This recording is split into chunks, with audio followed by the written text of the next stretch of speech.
that. I wrote this book because I was curious about a mystery. And it's a low-level mystery that you probably all kind of hear about, which is these headlines you see, that our kids are performing 26th in the world on a test of critical thinking and math, right? And I'd see these things, and I was mostly writing about education in the US at the time, and I would read dutifully the explanations for why that is so.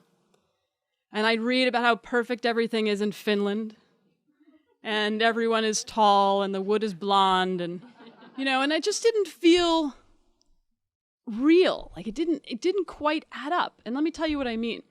So for example, one of the things you hear often is that the reason we perform poorly is because it's just apples and oranges. You can't compare the United States, this big, diverse country, to Finland or Korea. That's an insane analogy, right? Which is true. I think that's right.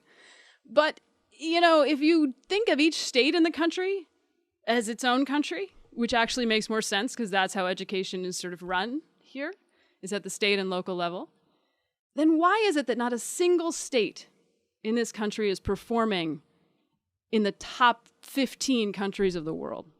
Because we have some very small, very affluent, very homogeneous states in this country. Like New Hampshire. New Hampshire is 96% white and has the highest median national income in the country. And is not a sprawling, impossible to manage state from what I can tell. Maybe you'll tell me if you know. But we don't see it performing at this level, particularly when we look at how kids perform as teenagers on a sophisticated test of critical thinking and math, reading, and science. So that didn't quite add up to me. And then another explanation you hear a lot is poverty, right? Which is clearly part of the explanation, beyond a doubt. We have a shamefully high rate of child poverty in this country, which we know makes learning and teaching harder and also really important, right?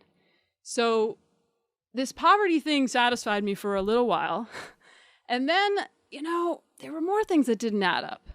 Like, if you look at our richest teenagers, so the top quartile of most advantaged kids, socioeconomically speaking, and you compare them to the richest teenagers around the world, I'm not sure this is a club I'd want to hang out with, but if you did this, you see that our teenagers are coming in 18th in the world in math compared to other affluent kids around the world.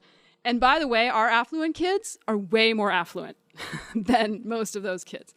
You see that your average student in Beverly Hills performs below average in math for Canada. All of Canada. Okay, so